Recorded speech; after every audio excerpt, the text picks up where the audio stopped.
Today we're going to learn how to knit the Cartridge belt rib stitch. This is a very simple stitch just using knit, purl, and slip stitches.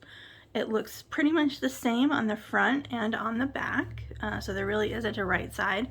You can see that it's really stretchy from side to side and from up and down. It's a really easy stitch. It is not done in a multiple of 4 plus 3, so for this swatch I cast on 31 stitches, so it's a multiple of 4 plus 3. For the sample that I'm going to work with you today, I cast on 15 stitches, which is again a multiple of 4 plus 3. And there's only 2 rows, which is pretty great. So it doesn't take very long to learn the pattern.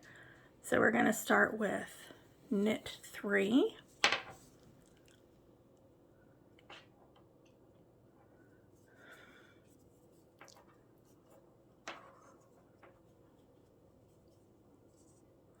One, 2, 3, and then I'm going with the yarn in front, so you're going to move your yarn from the back to the front. You're going to slip 1 stitch as if to purl, then move your yarn to the back, knit 3 again,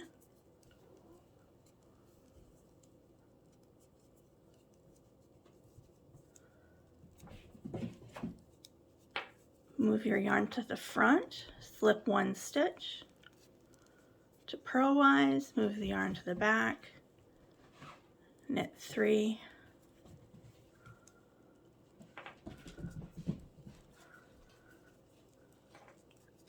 and then it looks like we've got 1 more of those slip stitches, so move your yarn to the front of your work, slip that stitch, move it to the back, and knit 3.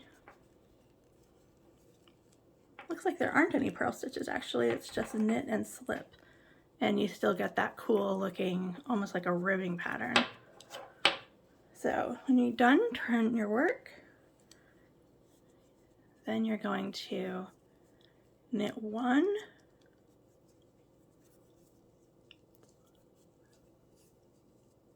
move the yarn to the front, slip that stitch, knit 3,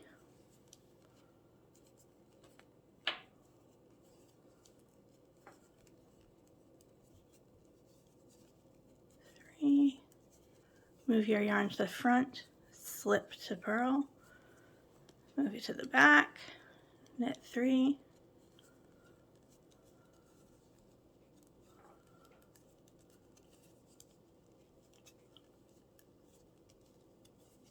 move the yarn to the front, slip, put it in the back, knit 3, and then you'll be at the last 2 stitches. You're going to move your yarn to the front, slip that stitch, put your yarn in the back, knit 1. And that is all there is to it. It is just knits and slip stitches. So you can see here, you've kind of got already a little bit of a knit stitch in here instead of a garter stitch. And it comes out just exactly like this. So there we go. Cartridge belt rib stitch.